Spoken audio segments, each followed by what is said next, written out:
গুনাহ থেকে পবিত্র হওয়ার জন্য, হ্যাঁ, ইস্তিগফার, তওবার উপরে আর কোনো রাস্তা নেই।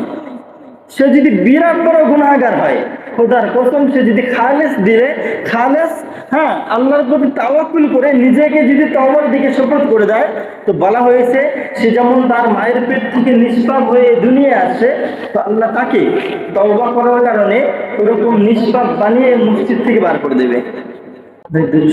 আল্লাহুম্মা সাল্লি আলা كما صليت على إبراهيم وعلى آل إبراهيم إنك حميد مجيد.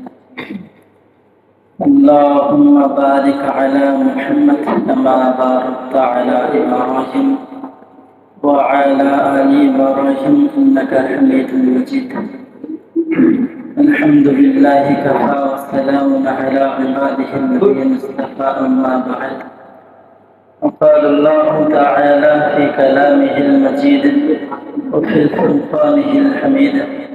وقال الله تعالى قل يا عبادي الذين أسرفوا على أنفسهم لا تقنطوا من رحمة الله إن الله يغفر الذنوب جميعا إنه هو الغفور الرحيم. وقال النبي صلى الله عليه وعلى آله وسلم الصلاة عماد الدين فقد أقامها فقد أقام الدين ومن أصامها فقد هدم الدين أو كما قال عليه الصلاة والسلام. নবী করিম সাল্লাল্লাহু আলাইহি ওয়াসাল্লাম বলেন, as-salatu imaduddin, as-salatu নামাজ, ইমাদুদ্দিন যেন নামাজ হচ্ছে ইসলামের ঘরের একটা খুঁটি। বুঝেছো ভাই? as-salatu নামাজ, ইমাদুদ্দিন যেন কি নামাজ হচ্ছে ইসলামের ঘরের একটা খুঁটি।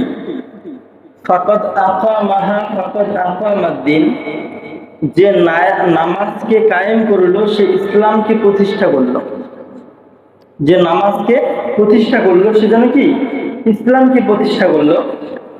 ওমান হাদা মাহা ফাকাদ হাদামাদ্দিন, এবং যে নামাজকে ধ্বংস করলো সে যেন ইসলামকে ধ্বংস করলো।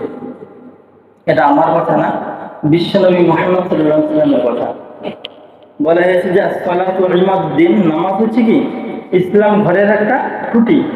ফাকাদ আকামাহা ফাকাদ আকামাদ্দিন, যে নামাজ কায়েম করলো সে ইসলামকে কায়েম করলো, অর্থাৎ কি ইসলামকে প্রতিষ্ঠা করলো।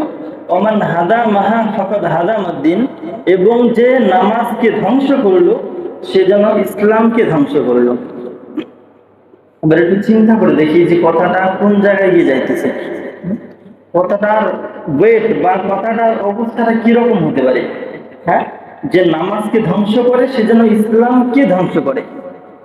এটা আমার কথা না, নবীর কথা।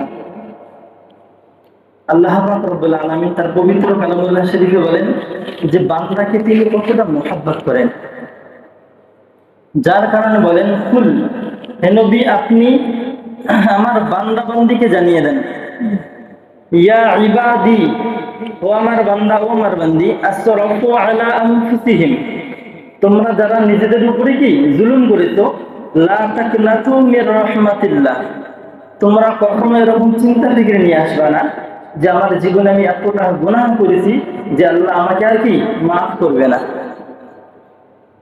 কিরকম আল্লাহ দিয়েছে চিন্তা করে দেখেন। এই যে আয়াতের যে কথাগুলো বলা হইতেছে, এই যে আয়াতের কথাগুলো কার জন্যে বলা হয়েছে? ওই সমস্ত ব্যক্তি যে যুবক বয়স থেকে বৃদ্ধকাল পর্যন্ত একটা সিজদাও তার মালিকের কদমে কোনো দিন দেননি। তাদের সম্পর্কে আল্লাহ কি বলতেছে? কুল, হে নবী আপনি আমার বান্দা বান্দিকে বলে দেন, ইয়া ইবাদি, ও আমার বান্দা ও আমার বান্দি, আসরাফু আলা আনফুসিহিম, তোমরা যারা নিজেদের উপরে কি জুলুম করেছো, অতএব কি আমার হুকুম আহকাম মানো নাই, লা তাকনাতু মির রাহমাতিল্লাহ, তোমরা কখনো ভাববা না যে আমি আল্লাহ তোমাদের কি মাফ করব না। বরঞ্চ আল্লাহ যেন কিরকম জিজ্ঞাসা করতেছে যে ইন্নাল্লাহা ইয়াগফিরু যুনুবা জামিআ, ও বান্দা ও বান্দি তুমি কতটা গুনাহ করেছো,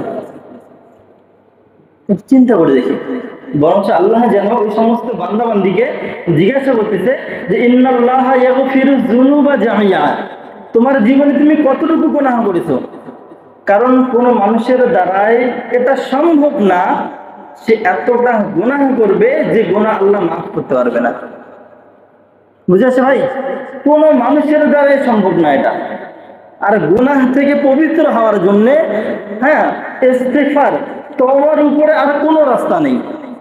সে যদি বিরাট বড় গুনাহগার হয়, খোদার কসম, সে যদি খালেস আল্লাহর প্রতি তাওয়াক্কুল করে নিজেকে যদি তওবার দিকে সুপর্দ করে দেয়, তো বলা হয়েছে সে যেমন তার মায়ের পেট থেকে নিষ্পাপ হয়ে দুনিয়ায় আসে, তো আল্লাহ তাকে তওবা করার কারণে ওরকম নিষ্পাপ বানিয়ে মসজিদ থেকে বার করে দেবে।